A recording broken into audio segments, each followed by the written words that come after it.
पंढरपूर पासून अगदी जवळ पंढरपूर ते जुना कासेगाव रस्त्यावर लोटस स्कूल नजीक सागर डेव्हलपर्सच्या माध्यमातून आम्ही घेऊन आलो आहोत ओपन प्लॉटचा भव्य प्रकल्प शिवनगरी। शिवनगरी या ठिकाणी उपलब्ध आहेत अगदी 1 गुंठ्यापासूनचे प्लॉट। यामध्ये अंतर्गत 30 फुटी रस्ते, रस्त्याच्या दोन्ही बाजूला झाडे, पुरेशा प्रकाश व्यवस्थेसाठी स्ट्रीट लाईटची सोय, स्वतंत्र पाण्याचे नळ कनेक्शन, संपूर्ण प्लॉटिंग क्षेत्राला compound, children park, open space, walking track, open gym, तसेच वृद्धांना बसण्यासाठी बाकडे। तर मग सर्व सोयींनी युक्त जुना कासेगाव रस्त्यावरील शिवनगरी येथे प्लॉट बुकिंग साठी आजच संपर्क करा। साइटचा पत्ता लोटस स्कूल पाठीमागे जुना Kasegaon road Pandharpur. Mobile number 7218 743131 7218 171221।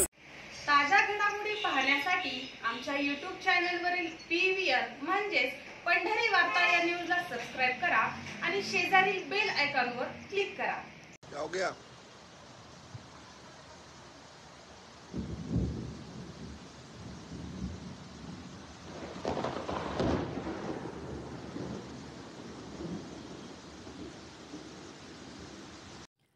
पुण्याच्या डोंगर माथ्यावर असणाऱ्या दिवेघाट परिसरात शुक्रवारी ढगफुटी सदृश्य पाऊस झाला आहे। त्यामुळे घाटातून जाणाऱ्या वाहनांची चांगलीच तारांबळ उडाल्याचे पाहायला मिळाले। दिवेघाटासोबतच पुणे शहरात विविध ठिकाणी मुसळधार पावसाने हजेरी लावली। घाटातून जाणाऱ्या वाहनांची चांगलीच तारांबळ उडाल्याचे पाहायला मिळाले। धबधब्यांनी रौद्ररूप धारण केले असून घाटातून मोठ्या प्रमाणात पाणी वाहत असल्याने रस्त्यांना नद्याचे स्वरूप आले। गेल्या 4 दिवसापासून पुणे शहर आणि जिल्ह्यात पावसाचे प्रमाण वाढले आहे। त्यामुळे धरणे भरण्याची शक्यता वर्तवली जाते।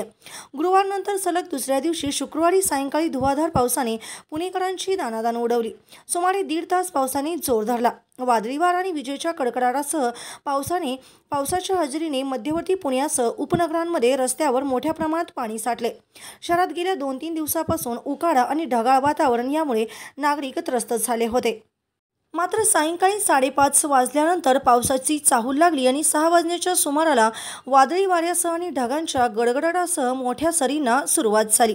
यामुळे शहराच्या मध्यवर्ती पेठांचा भाग म्हणजेच रास्ता पेठ, नरपतगिरी चौक, जंगली महाराज रस्ता, डेक्कन, टिळक रस्ता, अलका टॉकीज चौक, पानमळा, आपटे रस्ता आणि जंगली महाराज रस्ता तसेच या दोन्ही रस्त्यांना जोडणारे छोटे रस्ते, केळकर रस्ता, कुमटेकर रस्ता, महापालिकेच्या समोरील भाग, सिटी प्राईड कोथरूड तसेच अलंकार पोलीस चौकी, कर्वे रस्ता, विवेवाडी, सिंहगड रस्ता तसेच कर्वे रस्ता आणि कोथरूड या भागातही मोठ्या प्रमाणात पाऊस पडला। ठिकठिकाणी पाण्याची तळी साठल्यामुळे वाहन चालकांची तारांबळ उडाल्याचे दिसून आले। पुढील 3 दिवस पुणे आणि परिसरात हलका ते मध्यम स्वरूपाचा पाऊस पडण्याची शक्यता पुणे वेधशाळेने वर्तवली आहे। याशिवाय मध्य महाराष्ट्र, कोकण, ठाणे, मुंबईसह कोल्हापूर, सातारा येथे आणि त्यांच्या घाट परिसरात वादळी वाऱ्यासह जोरदार पावसाची शक्यता पुणे वेधशाळेने वर्तवली आहे। यातील रायगड, रत्नागिरी या ठिकाणी 15 जून पर्यंत रेड अलर्ट देण्यात आला आहे। राज्यातील बहुतांश जिल्ह्यात हलका ते मध्यम स्वरूपाचा पाऊस पडणार असल्याचेही वेधशाळेने नमूद केले।